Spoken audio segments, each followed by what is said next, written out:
Good morning, students. Here is Ezekiel Akwani, your science teacher at Scholars Public School, Jaora. And today we are going to start next part of our chapter number 9, that is force and laws of motion. आज अपन बात करेंगे balance and unbalance force की, कि balance force क्या होते हैं और unbalance force क्या होते हैं. ठीक है, तो कुछ एग्जाम्पल से अपन से समझते हैं. जैसे मान लीजिए मेरे पास एक ब्लॉक पड़ा हुआ है यहाँ पे, ठीक है, या मान लीजिए कोई एक बॉक्स है यहाँ पर मेरे पास. ठीक है, अब क्या हो रहा है, एक पर्सन है जो क्या कर रहा है, यहाँ से इसको मूव कर रहा है, इस पे क्या लगा रहा है, फोर्स लगा रहा है, धक्का दे रहा है. ठीक है, तो ये जब इस पे धक्का लगा है तो बॉक्स क्या करेगा, इस डायरेक्शन में यहाँ पे मूव करेगा. ठीक है, अब मान लीजिए कि एक लड़का और है यहाँ पर जो क्या कर रहा है, अब ये लड़का क्या कर रहा है, ये इस डायरेक्शन में फोर्स लगा रहा है बॉक्स पर.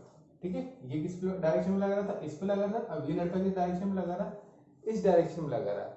और जितना फोर्स ये लगा रहा था उतना ही फोर्स क्या लगा रहा है, ये लड़का लगा रहा है. ठीक है, दोनों कितना लगा रहे हैं, बराबर फोर्स लगा रहे हैं. ठीक है, तो अब क्या होगा, अब ये जो बॉक्स है ये अपनी जगह से नहीं हिलेगा. ठीक है, क्यों नहीं हिलेगा, क्योंकि यहाँ से जितना फोर्स आ रहा है उतना ही फोर्स इस डायरेक्शन से आ रहा है, ऑपोजिट डायरेक्शन से. ठीक है, तो ये बॉक्स से करेगा, मूव नहीं करेगा. तो इस टाइप के फोर्स को अपन क्या बोलते हैं, बैलेंस फोर्स. जब क्या होता है, एक से ज्यादा फोर्स क्या कर रहे हैं, एक्ट कर रहे हैं किसी भी ऑब्जेक्ट पर, और उस ऑब्जेक्ट में कोई भी एक्सेलरेशन प्रोड्यूस नहीं हो रहा है, तो अपन क्या बोलेंगे कि वहां पे फोर्स है वो कैसे है, बैलेंस फोर्स. क्यों, देखो यहाँ पे अगर ये मूव नहीं कर रहा है, मूव नहीं कर रहा मतलब क्या हुआ कि यहाँ पे कोई भी एक्सेलरेशन प्रोड्यूस नहीं हुआ, तो ये कैसा हो गया, बैलेंस फोर्स. अच्छा, एक और केस देख लेते हैं. मान लीजिए कोई ऑब्जेक्ट मूव कर रहा है, अब उस पर भी क्या हो रहा है कि जो फोर्स अप्लाई किए जा रहे हैं ऑपोजिट डायरेक्शन से फोर्स अप्लाई कर रहे हैं.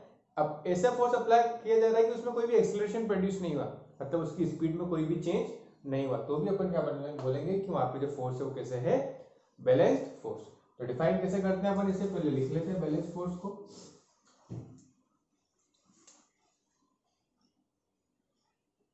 Balanced force.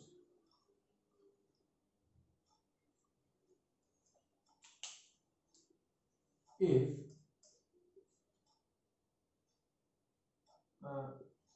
number of forces acting on any object produces zero acceleration,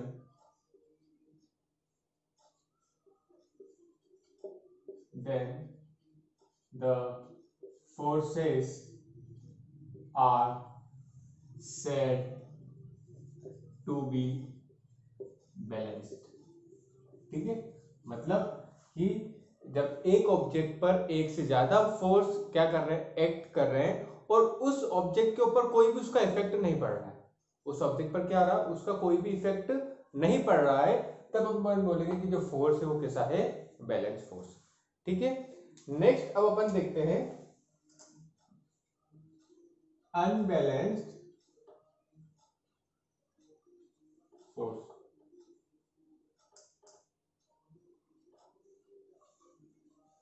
अब अनबैलेंस्ड फोर्स क्या होते हैं, अब यूं मान लीजिए कि ये ऑब्जेक्ट है. ठीक है, मतलब इस बॉक्स को मूव करवाना है, और यहाँ पे क्या कर रहा है, एक बॉय है जो क्या कर रहा है, इस पे फोर्स अप्लाई करेगा, इसने यहाँ पे फोर्स अप्लाई किया. अब इसके साथ एक और इसका फ्रेंड है, वो भी क्या कर रहा है, इसके ऊपर फोर्स अप्लाई कर रहा है. ठीक है, दोनों एक ही डायरेक्शन से फोर्स अप्लाई कर रहे हैं. अच्छा, दोनों जब एक ही डायरेक्शन से फोर्स अप्लाई करेंगे तो बॉक्स क्या कर सकता है, इसमें एक्सेलरेशन होगा, ये क्या करेगा, मूव करेगा. मूव करेगा तो अपन क्या बोलेंगे, यहाँ पे फोर्स कैसे है, अनबैलेंस फोर्स. एक केस और देख लीजिए. मान लीजिए अब क्या होता है कि यहां से तो ये वाला बॉय क्या कर रहा है, इस पे फोर्स अप्लाई कर रहा है, और यहां से मान लीजिए यहां से एक बॉय और है जो इस डायरेक्शन में फोर्स अप्लाई कर रहा है. अब मान लीजिए कि ये जो बॉय है इसने 10 न्यूटन का फोर्स अप्लाई किया, और ये जो बॉय है इसने 2 न्यूटन का फोर्स अप्लाई किया. तो अब इस डायरेक्शन में जो फोर्स है ये ज्यादा है in comparison to this direction, तो बॉक्स जो है बॉक्स का करेगा इस डायरेक्शन में मूव कर जाएगा, लेकिन यहाँ पे फोर्स क्या है, इक्वल नहीं है। इस वाले केस में जो ऑपोजिट फोर्स थे वो कैसे थे, इक्वल थे, दोनों बराबर थे। लेकिन यहाँ पे जो ऑपोजिट फोर्स लग रहे हैं वो कैसे हैं, अनइक्वल है। अनइक्वल है तो यहाँ पे क्या होगा, ये बॉक्स जो है क्या हो जाएगा, मूव कर जाएगा, मतलब इसमें क्या होगा, कुछ ना कुछ एक्सेलरेशन प्रोड्यूस हो जाएगा। तो इस टाइप के फोर्सेस को अपन क्या बोलते हैं, अनबैलेंस फोर्स। जब एक से ज्यादा फोर्स किसी भी ऑब्जेक्ट पर क्या करते हैं, एक्ट करते हैं, और वहां पे अगर कोई एक्सेलरेशन प्रोड्यूस हो जाता है तो उसे अपन क्या बोलते हैं, अनबैलेंस फोर्स। एक्सेलरेशन अपन लास्ट चैप्टर में ऑलरेडी पढ़ चुके हैं। एक्सेलरेशन क्या होता है, चेंज इन वेलोसिटी, जहां पे मतलब स्पीड अगर उसकी चेंज हो रही है ऑब्जेक्ट की तो उसे अपन बोलते हैं एक्सेलरेशन। ठीक है, तो अब यहाँ पे अपन अनबैलेंस फोर्स को डिफाइन कर देते हैं। If number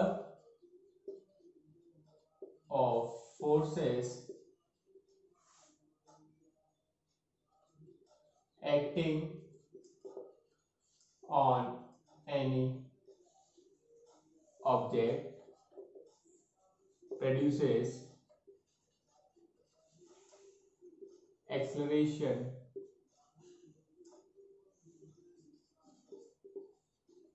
in it, then the forces are said to be unbalanced।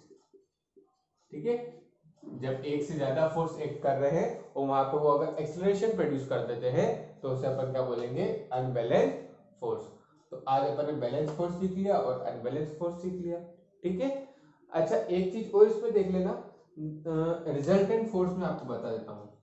ठीक है, रिजल्टेंट फोर्स, ठीक है, ये अपन बोल रहे हैं नेट फोर्स। ठीक है, ये क्या होता है, तो रिजल्टेंट फोर्स का मतलब होता है कि टोटल फोर्स किसी भी ऑब्जेक्ट पर जो एक्ट कर रहा है, टोटल मतलब डायरेक्शन वगैरह सब चीज को अपन देखते हैं कि एक ऑब्जेक्ट है उस पर जो फोर्स अप्लाई किया जा रहा है उसका टोटल फोर्स कितना हो रहा है। जैसे मान लीजिए कि यहां पर एक ऑब्जेक्ट है ना, इस ऑब्जेक्ट पर क्या हो रहा है, इस डायरेक्शन में एक ऑब्जेक्ट ने लगाया F1 फोर्स, ठीक है, और इसी डायरेक्शन में क्या लगा, एक और फोर्स लगा, कितना, F2 लगा। तो टोटल जो फोर्स हो जाएगा अपन बोलेंगे F नेट, वो कितना हो जाएगा, F1 प्लस F2। इतना क्लियर।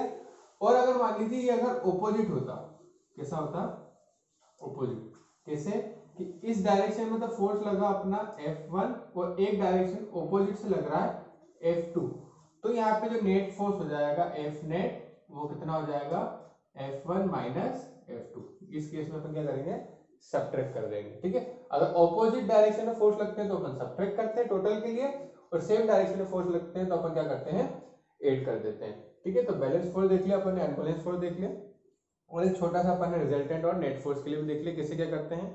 तो आज के लिए इतना ही, थैंक यू।